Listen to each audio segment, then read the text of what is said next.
Hey guys, मेरा नाम है मिस्ट्री और आप देख रहे हैं Wait for it. Wait for it.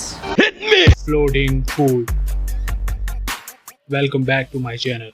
तो एक न्यू टीवी स्पोर्ट के साथ मार्वल ने डेडपूल एंड वुल्वरीन की pre sale ticket booking start कर दी है, जहां सम इनसाइडर रिपोर्ट्स ने स्पाइडरमैन नो वे होम के एंडिंग स्पेल को एक नया ट्विस्ट दे दिया और ये खबरें भी आ रही हैं कि वेनम दिखने वाला है एक एमसीयू प्रोजेक्ट में।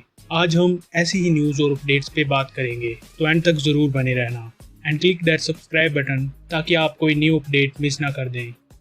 पहले बात करें तो मार्वल ने डेडपूल एंड वुल्वरीन की प्री सेल बुकिंग के लिए एक नया टीवी स्पॉट रिलीज किया, जिसमें ज्यादा कुछ खास तो नहीं दिखाया गया। ये आगे बड़े हुड वाला बंदा सेबरटूथ हो सकता है, क्योंकि इस मूवी की फिल्मिंग से कुछ पिक्स लीक हुई थी जिसमें वुल्वरीन और सेबरटूथ फाइट करते हुए दिखे थे। कुछ रूमर्स ये भी हैं कि ये कैसेंड्रा नोवा बड़ी ट्विस्टेड माइंड की है और इस वॉइड में इसने अपने ब्रदर चार्ल्स एक्जेवियर के वेरिएंट्स को टॉर्चर करने और मारने की हॉबी बना ली है। ये टीवी स्पॉट एक अजीब से सीन पे डेडपूल एंड वुल्वरीन के गिरने पर एंड होता है, जहाँ पीछे ज्यादा कुछ क्लियर तो नहीं दिखता, बट ये शायद वही जगह होगी जहाँ ये पोर्टल में से निकल के गिरे होंगे, वही पोर्टल जो हमें ट्रेलर में दिखाया गया था। आप यही सोच रहे होंगे कि सीन में तो लोगन के सूट की स्लीव्स हैं, बट जब वो पोर्टल में जंप करता है तो उसके सूट की स्लीव्स गायब थी। तो ये कैसे हो सकता है कि टीवी स्पॉट में दिखाया गया ये सीन पोर्टल के बाद ही होगा? तो माय फ्रेंड्स, हम ऑलरेडी इस बात से वाकिफ हैं कि एमसीयू हमारा ट्रेलर में कई बार चूतिया काट चुका है, सो मे बी यहाँ भी फैगी चाचा ने सीजीआई ट्रीटमेंट करवाया होगा। तो आगे बात करते हैं मार्वल की व्हाट इफ सीरीज के सीजन 3 के बारे में। पहले ऐसे रूमर आ रहे थे कि इसका 4th सीजन भी आएगा, बट अब इस मल्टीवर्सल एडवेंचर को 3rd सीजन में ही कंक्लूड कर दिया जाएगा। इसे कंफर्म किया मार्वल स्टूडियोज के एग्जीक्यूटिव प्रोड्यूसर ब्रैड विंडरबॉम ने।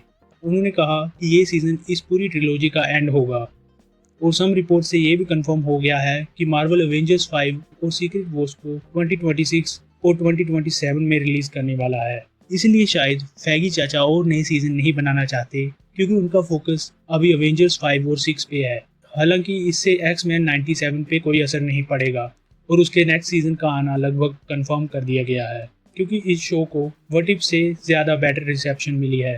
Moving on to next one, तो एमसीयू की आने वाली मूवी स्पाइडरमैन 4 से ये रिपोर्ट्स आई हैं कि इसमें हमें वैनम दिख सकता है, जिसका एक स्मॉल पार्ट टॉम हार्डी के वैनम ने इस यूनिवर्स में छोड़ दिया था। बट एमसीयू का ये वैनम स्पाइडरमैन 4 का मेन विलन नहीं होगा। रूमर्स ये हैं कि वैनम एमसीयू में एंटेगनिस्ट के रोल में आएगा तो जरूर, बट इसकी प्रेजेंस इतनी बिग और स्ट्रॉन्ग नहीं होगी कि इसे इस मूवी का मेन विलन बना दिया जाए, जहां किंग पिन के मेन विलन होने के काफ़ी रूमर्स हैं।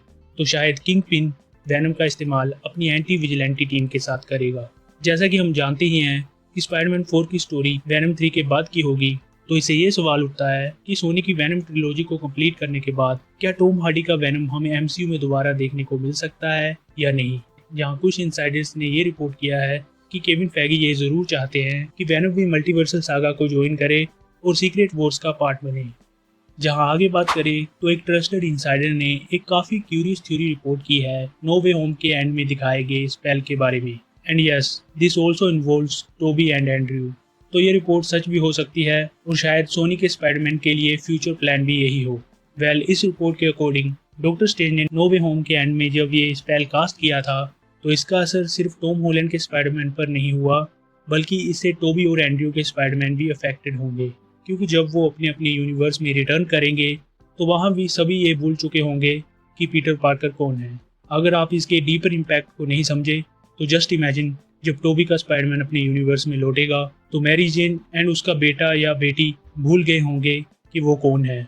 Same goes for Andrew Spiderman, जब वो अपने यूनिवर्स में रिटर्न करेगा तो आंट मे और हैरी ओसबॉर्न सभी के साथ ये दोनों भी उसे भूल गए होंगे। यहाँ ये रूमर ज़्यादा सेंस तो नहीं बनाता, पर अगर ऐसा सच हुआ तो सोनी इस स्टोरी लाइन को तो अपने यूनिवर्स के लिए ज़रूर यूज़ कर लेगा, क्योंकि उन्हें ऐसी ही सेंसलेस चीज़ें पसंद आती हैं जिसे हम पहले भी देख चुके हैं। बिकॉज अभी तक हमें ये एक्सप्लेन नहीं किया गया कि मोरबियस की एंडिंग सीन में एमसीयू का बल्चर आया कहाँ से, और आ भी गया तो उसके पास एक नए यूनिवर्स में अपना सूट कैसे आ गया। इतना ही नहीं, वो इस स्पाइडरमैन से बदला क्यों लेना चाहता है जिसे सोनी ने अभी तक किसी मूवी में नहीं दिखाया। इसके साथ ही मोरबियस, जो कि मूवी में एक विलन भी नहीं था, बल्चर उसे स्पाइडरमैन को हंट करने के लिए रिक्रूट क्यों करता है?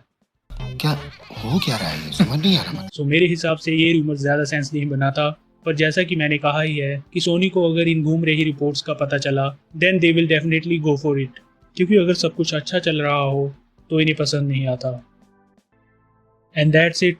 उम्मीद है कि आपको मेरी ये बकर पसंद आई होगी, तो प्लीज़ इसे लाइक ज़रूर कर देना और अपने दोस्तों के साथ शेयर भी ज़रूर कर देना। और मैं ऐसे ही मूवी अपडेट्स और सुपर हीरो न्यूज़ पे अपने चैनल पर वीडियोस डालता रहता हूँ, तो make sure to subscribe my channel and be a part of this journey. Until next time.